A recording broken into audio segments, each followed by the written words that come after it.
Hi everyone! In today's video I'll show you how I do the underpainting stage of this new cowboy and horses piece. I'll only be using one color oil paint, transparent oxide brown and walnut oil. This is a big painting, 30 inches by 40 inches. So being able to do the first step where the only thing I have to think about is the composition and values is a good solid step towards making a great painting.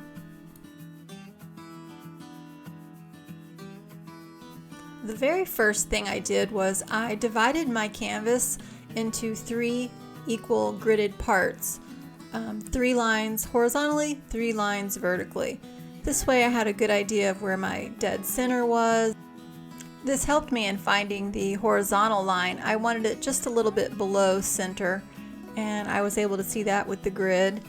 And here I am literally attacking the canvas, 2 brushes, one in each hand, and I just want to get down quickly some of that foreground.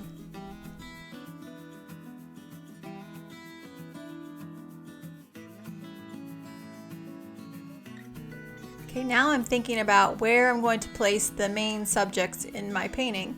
So I just put a little extra paint to mark an area where I think it's going to work. And I can always go back in and move things around. I did put down a little bit thin layer of walnut oil before I started painting, and this lets the paint stay wet for a day or two, and I can come in and move stuff around as I feel I need to.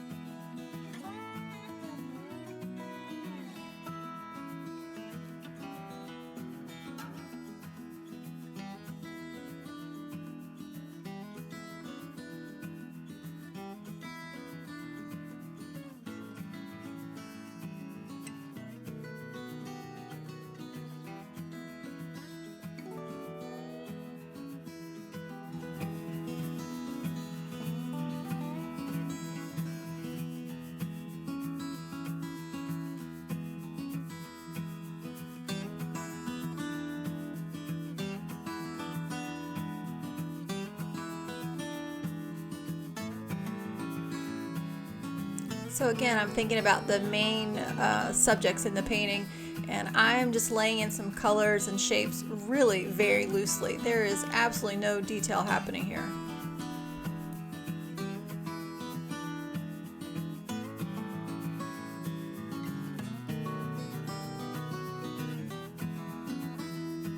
So I grew up in Kentucky, and this is bringing me back to my roots a little bit, I feel, and I'm having fun with it.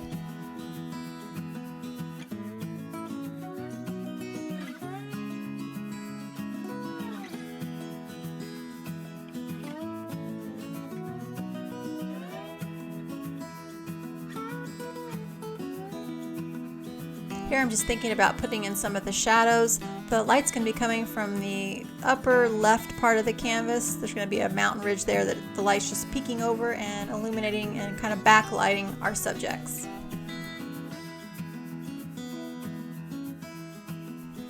Hey, welcome to my channel, Shelly J. Cox and SJC Sport Couture.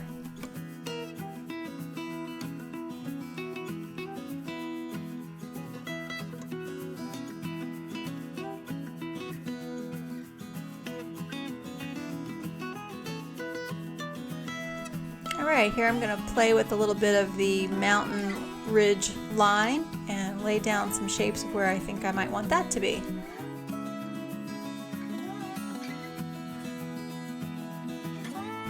So I built my reference photo on Photoshop. I composited all the elements that I wanted in the painting together, and I saved a version of it in a black and white shot, and then I have a full color version as well. So right now I'm working from the black and white view, and the composite has all the elements, and I was able to play around with where I wanted them, and the grid was helpful because that was giving me the ideas of where to line up my focal point and my main subject items.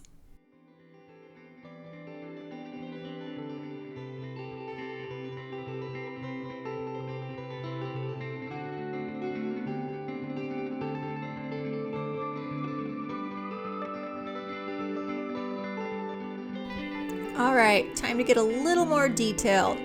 I'm basically carving out shapes now, so when you see me using the Q-tips or a kneaded eraser, that is me taking away paint and pushing the values sometimes all the way back to the white canvas.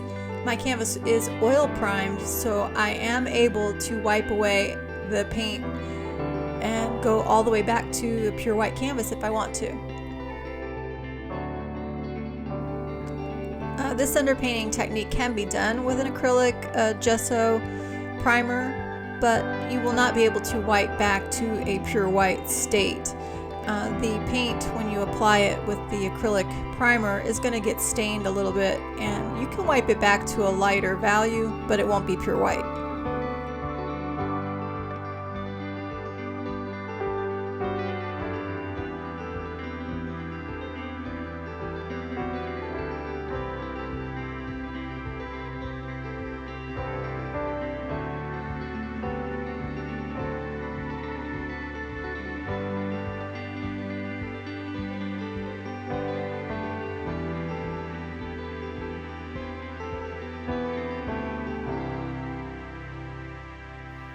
You're going to start seeing my cowboy emerge here. He's on his horse and he's trying to lasso a couple other wild horses that are running full speed away from him.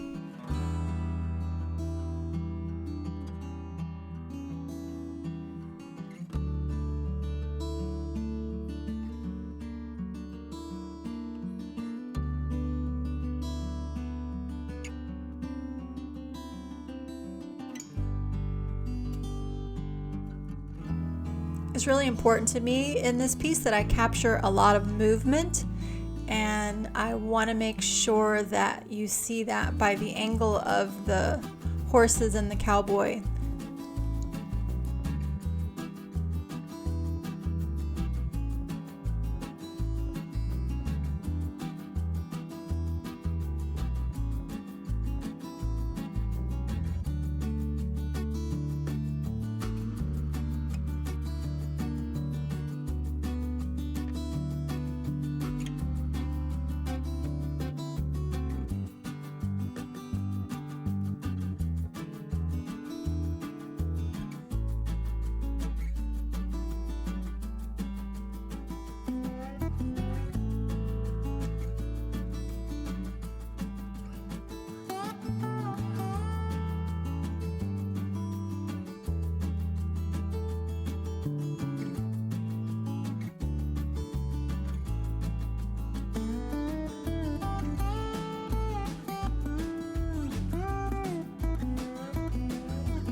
I love this technique. It's so freeing. There's no mark that's permanent. I mean, I can move this paint around for days until I'm satisfied.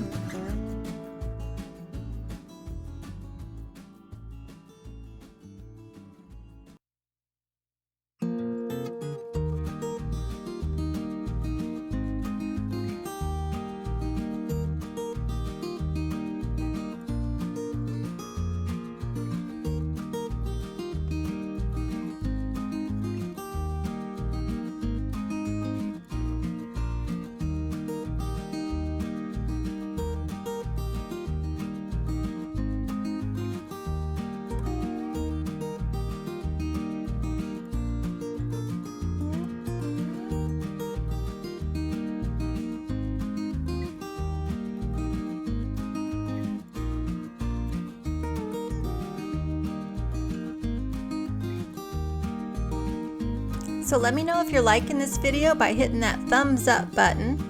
And if you're really happy with the videos, go ahead and subscribe to the channel, ring that bell so you're notified when I put up new videos.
So still thinking about values here. My main light source is just peeking over that mountain ridge where the cowboy's hand has got the lasso up above his hat, and that's going to have all the light falling to the left side of the horses and kind of behind the cowboy. So making sure that my shadows are staying on the right side.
You may have noticed there's quite a bit of light value areas down by the horse's legs. This is where the dust is going to be kicked up from them running, and with the light being backlit, it's going to have a really luminous, bright light value showing behind them, which will give great contrast to the horses.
Oh, that was fun. Just popped in some highlights for the backlight of the horse's mane and his back area.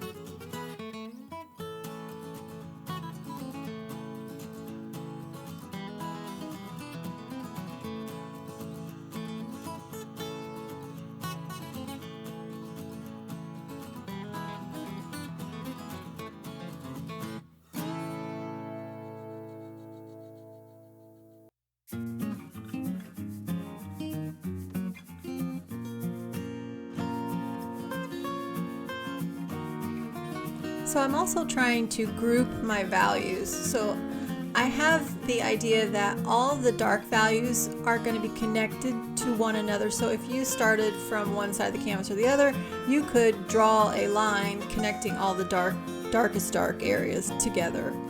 And then I wanted to make sure there were some mid values that were giving me some nice lost edges. And then down by these legs where that dust is being lit up by the sun, you've got great high contrast. So it's a good variety of edges and lost value edges.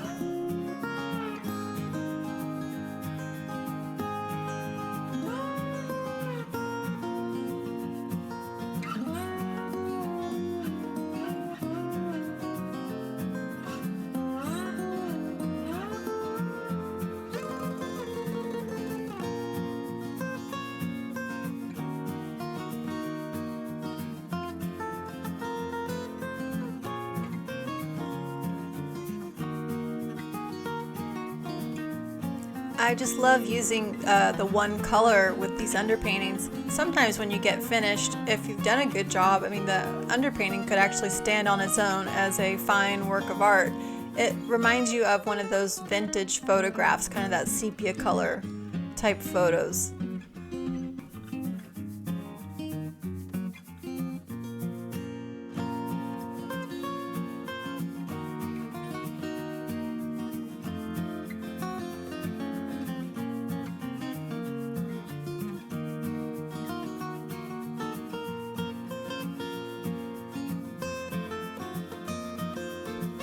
So be on the lookout for part 2, where I go in and put in lots of color. It's going to be a colorful painting.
Thanks so much, guys, for sticking around this far into the video. Make sure you watch out for part 2. And I appreciate all you guys that have subscribed. If you haven't and you like what you're seeing, go ahead and hit that subscription button. And I look forward to seeing the next one.